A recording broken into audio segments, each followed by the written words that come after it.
up the witness stand, and I know that we need to take some action on important bill. Yes, Kate. I'm sorry? Oh, yes, introduction, go on.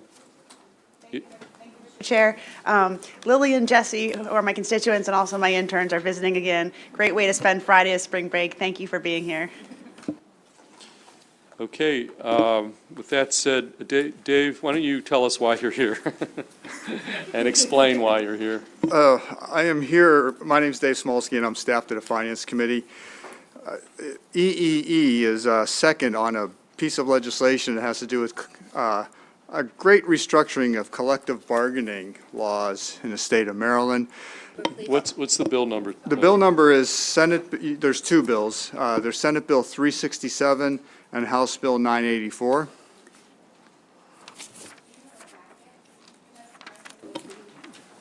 Do we have a package? Each of you has a standalone packet that has the reprint and the amendments for House Bill 984. Dave says that these are identical as they moved out of the committee. So this will help in case you have any questions. And I believe the reason EEE is second is because there's a portion of the bill that dealt with the local, all the schools and collective bargaining in the schools for certificated and non-certificated employees. I'll give you a very quick overview of the bill. It restructures the state rules, procedures, and processes, rights, and prohibitions regarding collective bargaining by public employees, including certificated and non-certificated school employees, state employees, and employees of community colleges.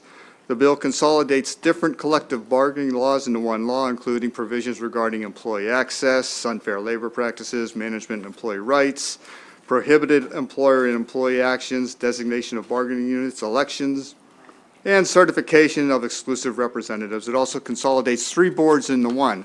There is a separate education board that governed collective bargaining for the school employees, and they're all going to be moved into one board that will oversee collective bargaining statewide. As the bill is introduced, there was some items in there of concern to the superintendents and the school boards, including under current law, it's prohibited to negotiate class size and school calendar. The bill came in authorizing, it made it permissive, the ability to negotiate over class size. So you couldn't say no if somebody wanted to bring it up. Under current law, you can't bring it up at all. All of those provisions have been struck from the bill, and I believe that the school board association as well as superintendents no longer have any problem with this bill. So the education part of it is probably pretty much moot at this point. I will say that the union employees or the represented employees, the teachers and the non-certificated employees will actually have a few more specific rights under this bill if it's passed. They'll have unfair labor practices specified, which I don't believe they have right now, and they'll have more detailed procedures regarding elections and designation of bargaining units. Although that doesn't really apply very much because there's really only one bargaining unit for teachers. So, but the concerns of the boards and the superintendents are now off the table because of what is now. All the items that they were trying to bring into negotiations are now out, and you're left with current law. Okay, any questions? Again, we're in the two spot here, and so, that's our role. Senator Augustine. Hey, David, good to see you. Did Finance already vote on this? Yes, they voted it yesterday. Okay. Was it passed out favorable? It passed out favorable. There was 3 votes against. Of course. Okay. Very good. All right. I would move favorable. Do we have to move it favorable with the amendments? The amendments? All right. Yeah, we have some. Well, before we do that, we have a few more questions. Senator Kagan. Thank you, Mr. Chair. David, could you just, 2 things, because you laid a bunch of stuff out and then you said a bunch of stuff was taken out. So you said that there was going to be one collective bargaining unit for education statewide, one board. Is that in or out now? That's still in. There's no changes to that. So then the question is, excuse me, Senator Augustine? So the question is, right now we have MSCA and we have AFT. Everybody's in the same same family now covered in the same way? No, Can you just explain that, please? all it does here is it says, you had you had three separate boards governing these groups of employees. There's the State Employee Relations Board, which covered state employees. There's the Higher Education Labor Relations Board, which covers employees in the higher education system as well as the community colleges. And then there was the state, I don't really deal with this one very much. It's the board that governs collective bargaining for certificated and non-certificated employees. Those three boards are being combined into one board. Okay. With one, and instead of having three boards, which are all staffed actually by the same person, Okay, so you have one board now, and then you have an executive director, and it calls for deputy directors, and each deputy will have responsibility. One deputy will have responsibility for overseeing collective bargaining and investigating complaints relating to state employees. Another deputy will look at higher education employees and community colleges, and then the third deputy will look at any complaints relating to certificated and non-certificated employees. thank you. And I have one more question, because I think we're probably speed reading through this. If, who's the appeals, who would someone appeal to if they're not happy with the decision that was made? By the boards, Yes. I think you could go to court if you're not happy with the activities of the boards. So specifically, for example, I'm on page 13 of the reprint, and it's talking about you have to give at least 10 days' notice, but if there's an urgent need that's critical that wasn't reasonably foreseeable, then you can do it more last minute than that. And I just wonder if the employer says, well, this was not reasonably foreseeable, and the employees say, yes, it was, or we wanted more time. I mean, just as an example. So that, I mean, that seems a small thing to go to court, we wanted more time before Well, you made a that would ruling. be, generally, that's what the board is for, to resolve these disputes, and if both parties aren't happy with that, then I guess the only other option would be the courts. But that's why you have a board, to resolve any differences as they arise. You're looking at the actual bargaining processes between labor and management for the schools. So that's why you have these boards in the first place, to resolve these type of disputes. Okay. Yes, Senator Simoner.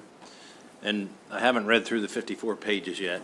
But it's just interesting, this, if I understand it, it's consolidating three boards into one, and yet it's costing more money. Can you explain that? The cost is associated with the deputies and the higher staff. Since you're not going to have each individual board overseeing, you're going to have more staff involved, so the cost is related to hiring more staff. So you have more staff for one board than you would have had for three boards? There's always been complaints that the boards are remarkably understaffed and can't meet their duties. So that's why this was done, to create a central place, and actually to have people out there who can investigate complaints. Okay, okay, we've got Senator Hester. Thank you. I was just rereading the letter I got from Howard County Board of Education. What did you say about the class size and the school calendar? Is that now included or not included? As introduced, the bill would have required, many years ago, there was some reforms to collective bargaining for teachers and certificated employees, and some items were listed as non-negotiable, you can't talk about it at all, but others were moved up into a category of permissive. So some folks, if somebody wanted to bring up an item that was permissive, they could, and then have to discuss it and either decide to proceed with that or not. But there were three items that were still left, or at least two or three items that were left that you could not bring up at all in negotiations, including class size and school calendar. As introduced, the bill would have made them permissive, which meant you couldn't say no if somebody wanted to talk about them. As the bill came out of the House and as amended by the Finance Committee, those items are now off the table, and they're still prohibited to bring up in negotiations. Okay, additional questions from Mr. Smolsky? Okay, with those questions, Senator Augustine, you were beginning to do some action. What were you, okay, so we're moving the amendments, or what are we doing? For both, because both bills have been amended, Yes, correct? both bills are amended to be identical. So here. Okay, so we have a motion favorable on the amendments. Is there a second? Second, Senator Kagan. Okay, further discussion on these amendments? All in favor, raise your hand. All opposed? Do we have any abstentions? I want to get everybody, okay. These are just the amendments. Okay, anybody opposed or abstaining on the amendment vote? Okay, that carries unanimously. We now have, okay, we've got House Bill 984 and the Senate bill is, okay, those two bills, 367, 984 and 367. Those are as amended by the amendments we just adopted, and we had a motion and a second. Okay, all in favor? Raise your hand. All opposed? That bill carries 8-3. Or 8, I'm sorry, was there 4? Four, Watson. Oh, I'm sorry, 7-4. Apologize, 7-4. And thank you, Dave, for your presentation. We're going to next go to our voting list and see if we can make some progress down the list. Yes.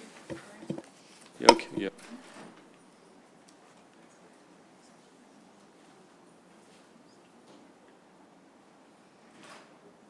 Yeah. Okay, yeah, let's do some quick concurrences, and then how many do we have? One. Okay, do you have any? Okay, we've got 1, 2, do you have it? And 1, okay, total of Okay. 4, let's just take them up and then we'll go to the list. Senate Bill 379, election law, ballot processing and reporting procedures, and 2024 primary date. In general, Senate Bill 379 makes changes to state election law relating to ballot issuance, processing, and reporting procedures, and provides that the 2024 statewide primary election and the Baltimore City municipal office elections shall be held on the second Tuesday in May. The House amendment makes this bill identical to House Bill 353 as passed by the Senate. Okay, Move to concur. okay, we've got a motion to concur, is there a second? Second from Senator Lewis Young, okay, any discussion? All in favor of the motion to concur? Raise your hand. All opposed? That carries unanimously. Yes? I'm sorry to interrupt. We are not streaming for some reason. We're having some issues, so I got to contact OIS right now. Okay, timing not so good here.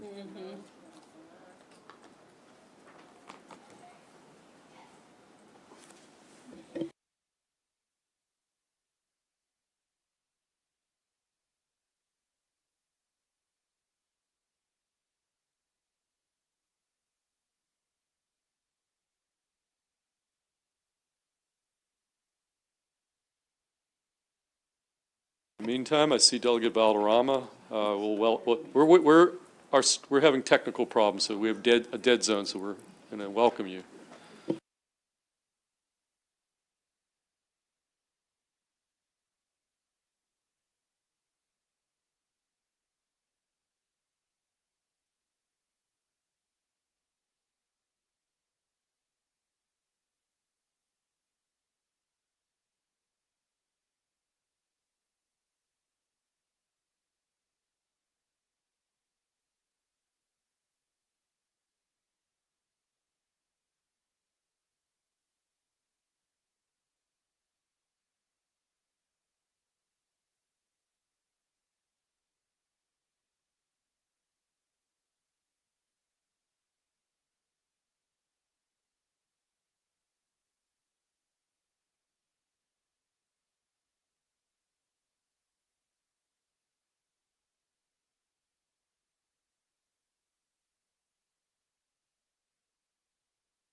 Guys, we've got the go-ahead. We don't really need this stream. People, as much as they want, millions of people watching us, I think that they'll have to just be denied. Okay, we were going, there was a second Right, right. I think you had voted to concur on the, Right. okay. So on you- SB 379. Do you have anything else? I knew nothing else. Okay, April, you said you have one concurrent? Okay, April? All right, House Bill 550, Maryland Energy Administration Energy Programs Modification. This is the Governor's Clean Transportation and Energy Act that increases financial incentives available under the state medium-duty and heavy-duty zero-emission vehicle grant program and electric vehicle recharging equipment rebate program, and makes changes to the Strategic Energy Investment Fund. As a reminder, the Senate had added language requiring the Maryland Energy Administration to study and make recommendations regarding non-tax related financial incentives for solar energy generating systems. After my understanding, well, so the House is asking us to recede on those amendments. Senator Augustine, thoughts? Yeah, I mean, this is the administration's bill, right? And the administration was comfortable with, I think, with it coming off, correct? So I would agree, we'd move to recede. Yeah, I think we discussed all this, so, Yep. yes, this, okay. So there's a motion to recede. Is there a second from Senator Lewis Young? All in favor of the motion to recede, raise your hand. Okay. All opposed? Okay, the motion to recede carries unanimously. Is that it? Yep, one more. Okay. Senate Bill 719, Public Safety State Fuel Security Program. This one was discussed yesterday. It's the departmental bill establishing a state fuel security program administered and enforced by the Maryland Energy Administration. The House amendments strike language requiring the administration to provide an analysis of the availability of various energy resources and add language requiring the administration to inform relevant parties of any data breach within 72 hours after learning of the breach. To clarify, that 72-hour notification, it applies to them reaching out to the fuel suppliers who have given them the information. I believe they sent everybody an emails clarifying that they would still be subject to the state laws requiring them to report to the CISO. I think it's within an hour of confirming that a breach had occurred. Okay, any questions for April on this one? So what was? So the question is whether we will concur with those House amendments adding that 72-hour notice requirement. Okay, we talked about this a little bit. Okay, any other conversations, discussion? Do you want to make a move to concur? I would move to concur. Is there a second from Senator Augustine? Any discussion on the motion to concur? Okay, seeing none. All in favor of the motion to concur, raise your hand. All opposed, motion to concur carries unanimously. That's it? That's it. April, your turn. You have one? I'm sorry, Alexis, you're, One, SB 23, so we going to reconsider this ideally, because we moved to appoint a conference committee on this one yesterday. After talks with House Counsel, their position isn't as stringent as I thought, and so they will be willing to recede, so there isn't a need for conference. But this is Senate Bill 23, Heating, Ventilation, Air Conditioning, and Refrigeration Services Journeyman License Qualifications. So instead of appointing conference, we can reconsider the motion, and then I would suggest request the House to recede. okay, so did you hear, do I have a motion to reconsider the vote by which we took yesterday to not concur? Yep. Is there such a motion? Okay, all in favor of the motion, and then we'll take a separate vote on the underlying. Okay, so now we're reconsidering that vote, and now there should be a motion to ask the House to recede, Yep, correct? that's right. Okay. Senator Brooks' motion, Senator Washington, second. All in favor of the motion to request that the House recede from their position, raise your hand. All opposed, they folded quickly. They heard what we had to say. Okay, is that it? Brooks is intimidating. That's it. That's all for me. Yes. That's it for me. That passed unanimously. Okay, now let's get to the list. I see Delegate Guyton patiently waiting here. Okay, let's just go through the Guyton bill's in the two spots. You don't have to wait too long here. Okay. House Bill 260, Delegate Bagnall. Let's go to Alexis. Back to All you. right, so House Bill 260, Maryland Sign Language Interpreters Act, is in the identical posture to Senate Bill 346, which established the licensing framework for the Maryland Sign Language interpreters. Okay, we got a favorable second. Any discussion? This bill has already left this committee previously. Okay, all in favor of House Bill 260, raise your hand. All opposed, that bill carries unanimously. Next up, House Bill 320, Delegate Guyton and Kaiser. House Bill 320, Maryland Longitudinal Data System, definition of student data alteration. This bill adds student disability data by specific disability category to the data collected, analyzed, and reported on by the Maryland Longitudinal Data System Center. There are no amendments. Okay, Senator Kagan's favorable, Senator Washington's the second. Any discussion? Okay, all in favor, House Bill 320, raise your hand. All opposed? That bill carries unanimously. Next, go to House Bill 561 from the Carroll County delegation. Alexis? House Bill 561, Town of Mount Airy, Carroll County and Frederick County Urban Renewal Authority, the identical cross-file to Senate Bill 313, granting urban renewal authority to the Town of Mount Airy. Okay. Any motion? Jason? Yeah. Okay, we've got Senator Gallion as motion favorable, Senator Lewis Young second. Further discussion at 561? Okay. All in favor, raise your hand. All opposed, 561 carries unanimously. Next up, 625, Delegate Amprey. Similar posture, House Bill 625, appraisal gap from historic redlining financial assistance program alterations is a cross-file to Senate Bill 445, authorizes different funding mechanisms for developers seeking assistance in access to funds through the appraisal gap from historic redlining financial assistance program. Motion? Favorable. Motion from Senator Kagan, second from Senator Washington. Discussion, all in favor of House Bill 625, favorable motion, raise your hand. All opposed? I want to get through this list before 425 so we can get timely. Okay. House Bill 662, Delegate Roger. Real estate brokers, salespersons, and associate brokers, continuing education courses, alterations, identical cross-file to Senate Bill 443, bifurcating initial licensing requirements and renewal licensing requirements pertaining to continuing education. Okay, got a motion and a second. Discussion. Okay, all in favor of House Bill 662, raise your hand. All opposed? Delegate Rogers' bill passes unanimously. House Bill 690. House Bill 690 is a cross-file to Senate Bill 332, modifies the membership of the Maryland African American Museum Corporation. Two are in identical postures. Move favorable. Okay, got a motion, favorable, second. Discussion? All in favor, House Bill 690, raise your hand. All opposed, that carries unanimously. House Bill 789, April. Okay, House Bill 789, Catastrophic Event Account, Unit of Local Government Authorized Fund. We are secondary on this bill. It was primary in budget and tax. This is the cross-file of Senate Bill 650, which passed the Senate unanimously.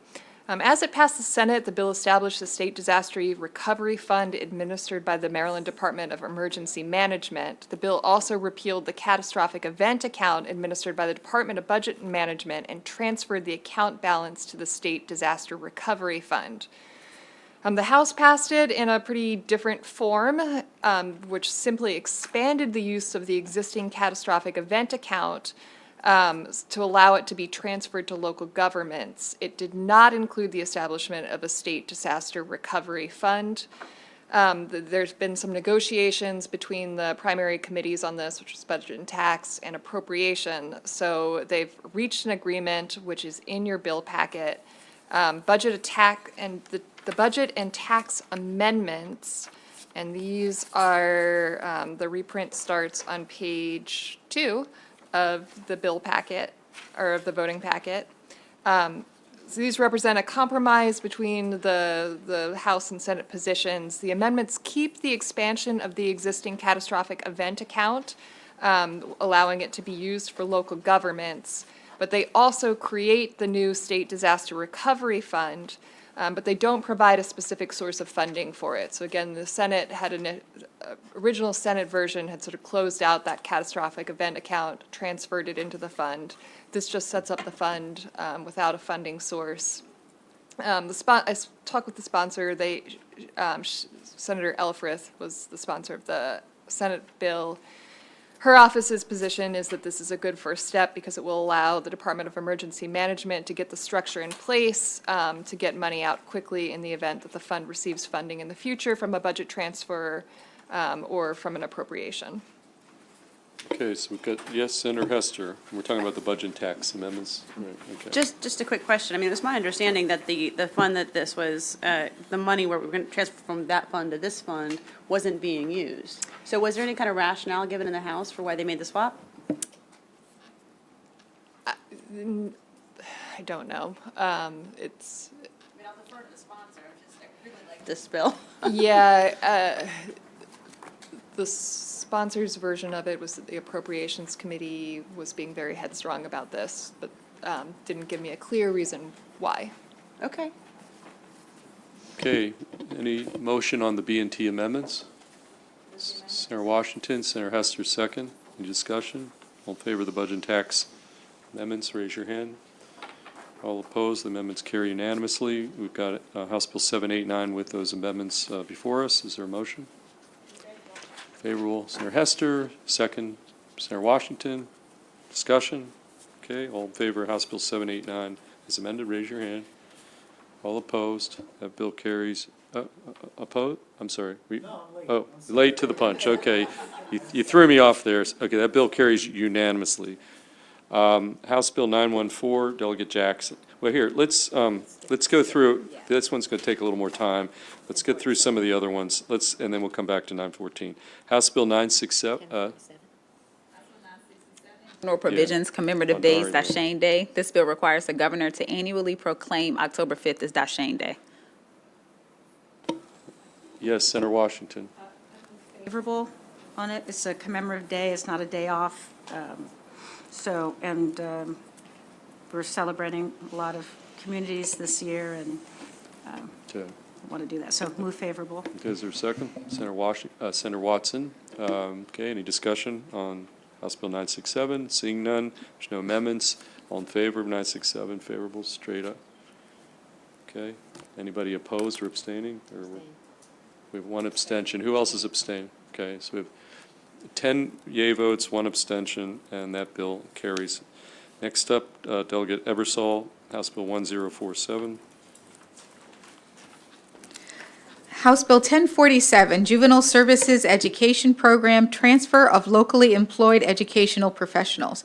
This bill specifies that when a locally employed educational professional, as defined by the bill, transfers to the Juvenile Services Education Program within the Department of Juvenile Services, that the employee must receive no diminution in accumulated leave solely as a result of the transfer, and 2, may maintain the leave and compensation rates provided by the local employer after the transfer. Moreover, such an employee may retain accumulated annual leave in the amount authorized by the individual's local employer at the time of transfer, even if the individual's accumulated annual leave is in excess of the amount of leave an employee in JSEP is authorized to retain. The bill applies retroactively and must be applied to and interpreted to affect any transfers by locally employed educational professionals on or after July 1, 2022. Page 12 of your packet has amendments. I will just note this is probably misassigned. This really belongs in finance and not in here. So if you have questions, I will do my very best to answer them because it's not my thing. But these amendments alter the defined terms. It strikes the provisions regarding no diminution and the retention of leave and compensation rates. It provides that professionals that transfer directly to the Juvenile Services Education Program from employment within a county board of education or a county public library system with no lapse in employment of greater than 90 days be given credit as a state employee for certain years of service for the purpose of establishing leave accrual rates. and it allows transferring employees to transfer their leave balances that aren't otherwise compensated for, even if the balances exceed the amount allowed in JSEP and they are subject to specified accumulation and carryover requirements in state law for state employees. Okay. And yes, Senator Hester. Question, is this only prospective? No, this is, it's retrospective because what the issue that I understand is that there's employees in county boards or county school systems and in the public library, as they're trying to set up the juvenile services education program, they want to incentivize certain people to come over. When they were transferring into the system, all of their leave was disappearing. And so this bill would remedy that concern and allow them to continue their leave. Okay, Senator Washington moves the amendments. Senator Kagan's the second. Any further questions, discussion on the amendments? Okay, all in favor of these amendments, raise your hand. All opposed? Amendments carry unanimously. We've got House Bill 1047 in front of us as amended. Is there a motion? Senator Washington, Senator Kagan's the second. All in favor of House Bill 1047 as amended, raise your hand. Anybody opposed? Okay, seeing none, that bill carries unanimously. Next up, House Bill 1127, the Harford County Delegation. House Bill 1127, Hartford County Advisory Plumbing Board authorizes Hartford County to enact a local law for membership of the Hartford County Advisory Plumbing Board. This is a identical cross-file to Senate Bill 947. Okay, we've got we've got a motion from Senator Gallion, a second from Senator Kagan. Yes. All in favor of House Bill 1127, raise your hand. All opposed, that bill carries unanimously. Before we come back to 914, there's one or two more bills on the other list, or at least one I want to take up quick.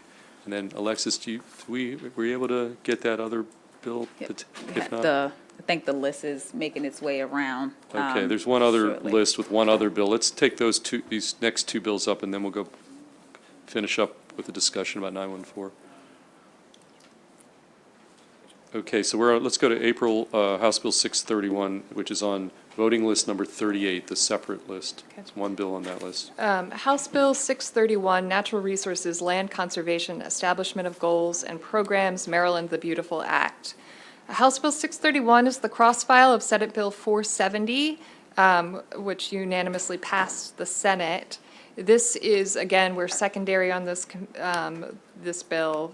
B&T is primary. The bill establishes land conservation goals for the state, a 40x40 land conservation implementation grant program, and a local land trust revolving loan program.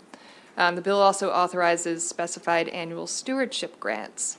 The House bill passed the House in the same posture as the Senate bill. However, Budget and Tax has subsequently proposed some technical and clarifying amendments, largely at the request of the Maryland Environmental Trust, which are identical to amendments that are being added to the Senate bill by the House. So those amendments are in this voting list number 38 packet. The amendments clarify the definition of land trust and environmental trust. They add clarifying language around the loan processing procedures that will be used by the Maryland Environmental Trust. Some technical language regarding loan obligations and remedies, including a prohibition and a penalty for knowingly making false statements regarding a loan application. I did check, those penalties are very consistent with penalties that are under other loan and grant programs in the state. Strike statewide, or clarify that the entire Board of Trustees must consider loan applications, not just the Executive Committee. Strike language that requiring certain grants or limiting certain grants to statewide nonprofits to allow smaller nonprofits to potentially receive those program grants. And finally, fix a drafting mistake regarding the use of program open space over attainment funds. Okay, any discussion? And we're talking B&T amendments here. Any Largely clarifying. and Largely technical. clarifying and technical. Is there any kind of a motion on those amendments? The amendments. Senator Kagan's favorable. Is there a second? Senator Hester? Any discussion of these clarifying technical amendments? All in favor of these amendments, raise your hand. All opposed? That carries unanimously. We now have House Bill 631 as amended in front of us.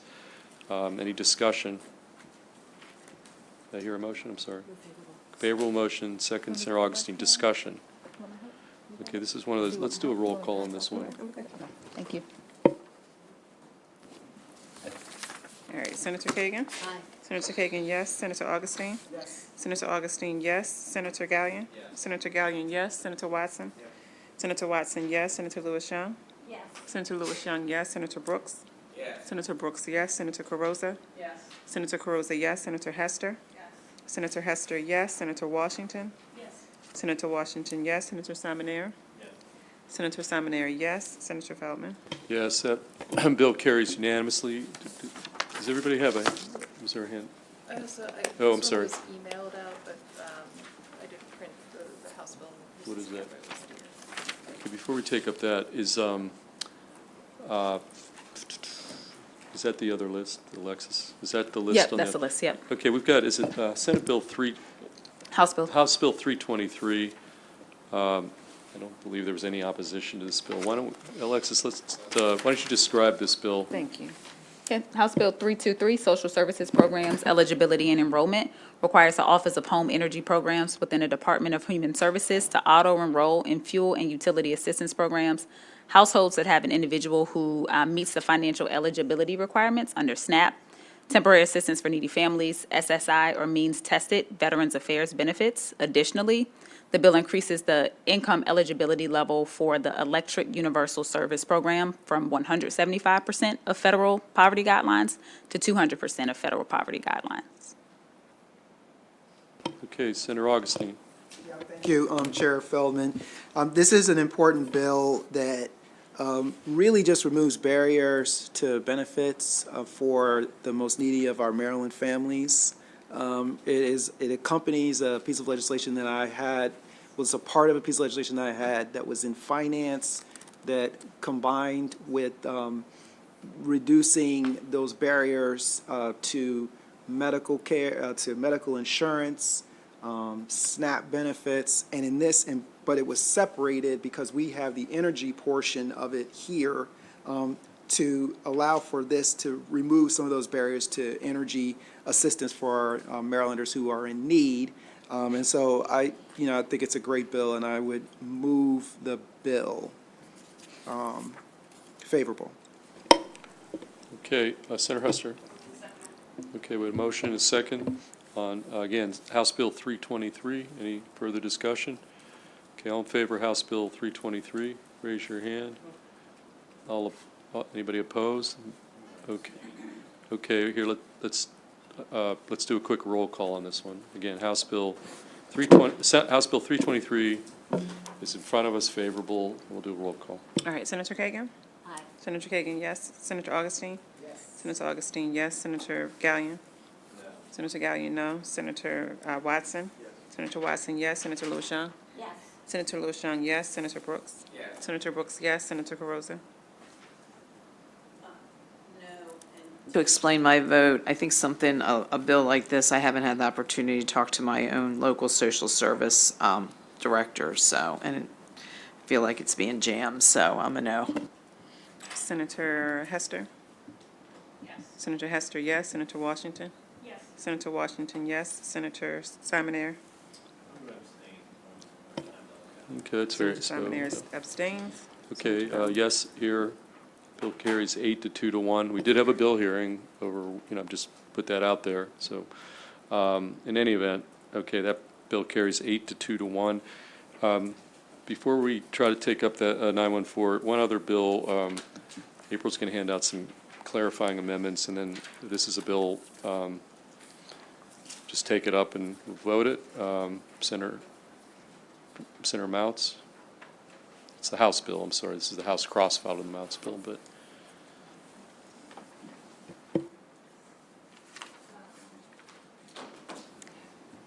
This is,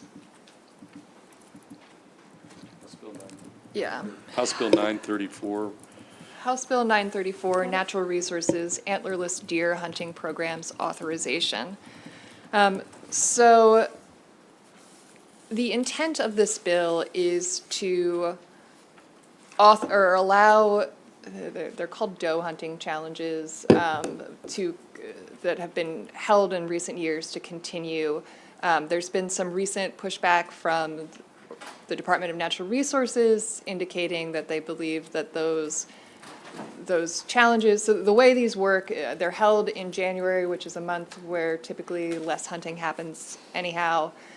They target antlerless deer, so primarily female deer, which again are typically not sort of a big prize for hunters because they typically want those big bucks with the big antlers. And these contests are held by primarily, I believe it's the Farm Bureau as sort of a deer management method. The way they work is that people who participate and who hunt an antlerless deer get a raffle ticket and get entered for cash prizes. State law right now says that you can't be compensated, you can't sell, barter, or exchange, or be compensated for wild animals that you hunt. So there's been some, the department has been pushing back against this. That is the intent of the bill, is to allow these contests to continue into the future. The version that came over from the House, the language was a little bit vague. It talked about authorizing an existing deer raffle program and made sort of a broad exception from that law saying that you can't hunt or barter or sell or exchange a deer. So it created a little bit of ambiguity about, if you say an existing raffle program in state law, existing as of when, is sort of an open question. And then also could have been interpreted to broadly say if you hunted a deer during that raffle program, you could sell it or receive any sort of compensation.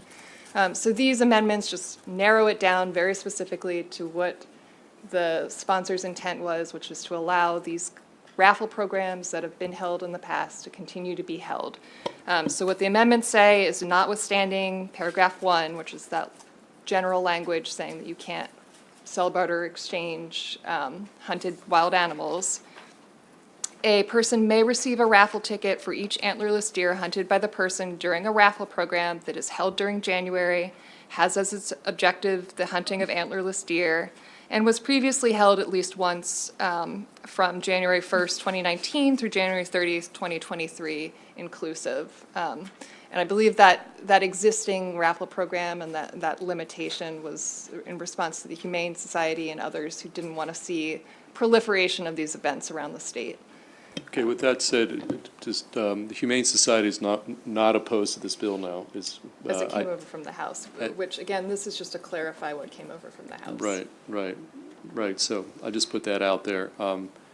Yeah, sure. We'll start with Senator Simon-Ayer, then, and again, we've got a time crunch. If we run out a little time on this one, we'll pick it up along with the 914 the next time we do a vote. But Senator Simon-Ayer, and then Senator Carrozza, Senator Hester. Senator Simon-Ayer. I believe in Anne Arundel County, we had a program where you could hunt deer and sell it. They would get money from the county for a food pantry or help feed. You say it's prohibited, but are you aware of that? Or? You get money for it? Yeah, they were giving like $50 per deer or something. Yeah, I'm not aware of that. Okay, I can double check. Yeah. Okay. Yes, Senator Hester, or Senator Carrozza, then Senator Hester. So I was just going to speak in support of the bill and to move it. There's a little bit of history on this, and these amendments definitely clarify. The history being that, the reason the bill had to go forward to begin with. So I think these amendments clarify, and I think we should move it. Senator Hester. I also support the bill. My concern is with the last part of the amendment, 3, subnumeral 3. Howard County actually wanted to do this last year, and we did not because there was some concern about the previous law. So, I mean, we were doing it for deer management purposes and to add the extra venison to the food bank. Now, I don't know if we've ever done this before or if last time was the first time we tried. And so the way I read this bill with 3-3, you're preventing Howard County from starting a program. So I would like to make a conceptual amendment that we do 3, 1, and 2, but not do 3. Okay, let's ponder that. Again, I don't want to, conceptual, on a bill like this, I think we could run ourselves into some drafting issues, and I'm somewhat resistant to conceptual amendments at this late date, but yes, Senator Augustine's? I wanted to actually speak to that and speak to the conceptual amendment that Senator Hester's putting forward. I'm not big on the hunting thing, obviously, I'm not. But this, and I surely am not big, and I think I've been pretty clear on this, on expanding things. I'm not. So that's why I felt like with these amendments, which is basically saying the program that's occurring already and is there, just codifying it and then, but limiting it to this very narrow space. And I heard and talked with the folks from the grain folks over there, as far as helping with the deer problems that they're having, and that the Humane Society then was, okay, they don't like it, but that they were okay, that then I would feel comfortable, voting for this legislation. But I would imagine, because I would be in the same camp, that if we changed it to, we're opening a door to expanding to more, I would imagine it would lose the Humane Society. It would lose Senator Augustine, for sure, And I just, I just would say, for me, I would be good with this as it is, and that is kind of where I'm coming from. To explain your, And let me just say, if you feel strongly on your position, I would be more comfortable if we actually had a written amendment. That's what I'm I really would be getting at, happy which to we could take up the next time we vote. That's another option here. this is the first time I'm seeing the amendments. Oh, I understand. That's why I'm I would also say the way it came over from the House, it would not have allowed Howard County to jump in, because again, it was ambiguous, but the House amendments only said you could continue doing it under an existing raffle program, so their intent, as it came over from the House, was to cover the ones that had been held in the past, so. Putting it out there. Well, Senator Hester, as I said, it's not my intent to jam anybody here. If you feel strongly, then, as I say, one option here would be to allow you to draft an appropriate amendment, and understanding that there could be, the vote could shift based on that amendment, but that's, I don't want to press you too hard on this. You tell me. I do not want to hold the bill. If you do come up with an amendment that I could offer on the floor, which you might consider friendly, just to, once I check with Howard County, I would appreciate that. But it's an important bill, and I'm surprised. I wish I'd tuned in earlier, but I'm not going to hold the bill. Okay. Yes, you want to move the amendments. Senator Gallions moved these amendments. Second, Senator Simonaire. Okay, further discussion? Okay, all in favor of the amendments, raise your hand. Okay, all opposed to the amendments? Do we have any? Okay, let's do a roll call on these amendments and the bill. Well, we had several people who didn't raise their hands, so these are just on the amendments, not the underlying bill. Lamoria, on Senator Kagan? yeah. On the amendment, aye. Senator Kagan, yes. Senator Augustine? Yes. Senator Augustine, yes. Senator Gallion? Yes. Senator Gallion, yes. Senator Watson? Yes. Senator Watson, yes. Senator Lewis-Young? Yes.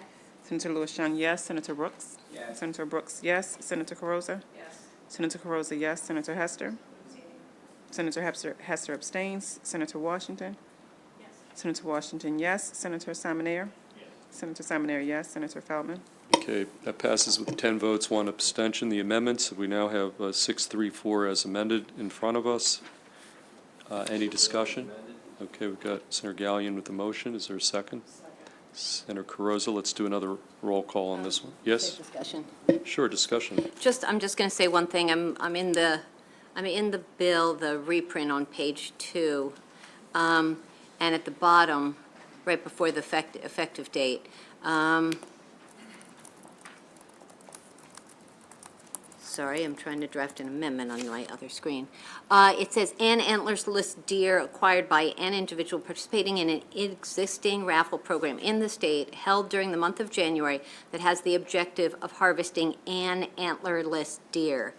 And my problem is that the way Senator Mounts presented his bill, it wasn't about one deer, one antlerless deer. It was lots and lots. And this just feels like a slippery slope and going back to versus January, and then it's going to be in the winter months, and then it's going to be on these days, and then it's going to be lots of other kinds of animals. I don't know. I'm not crazy about it. I think it's sets a precedent, and I don't even think this is accurate. An antlerless deer, I don't love. And April, I'm going to guess you're going to tell me that in DLSEs that an antlerless deer could also be 20 of them, right?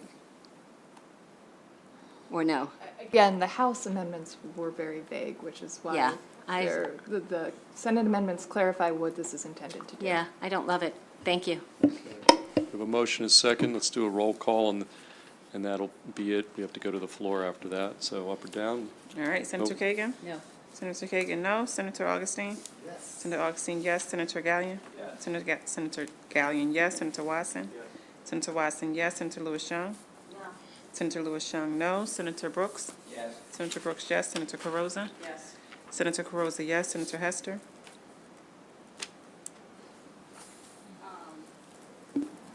Yes, with the hope that I can offer a small floor amendment.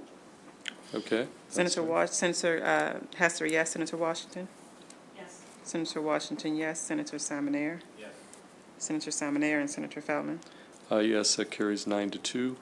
Okay, before we leave, we didn't get to 914. On your desk is, and maybe the Public Service Commission's reached out to you, they sent there's a document, this is their document, so this is their explanation of what they think 914 does. I know that there is some pushback. In fact, we've got some folks in the audience who see 914 differently. So between now and the next time we vote, take a look at this. If you can certainly ask some of the folks that are on the other side of this. I see Mr. Leininger and Kress in the back, and Kate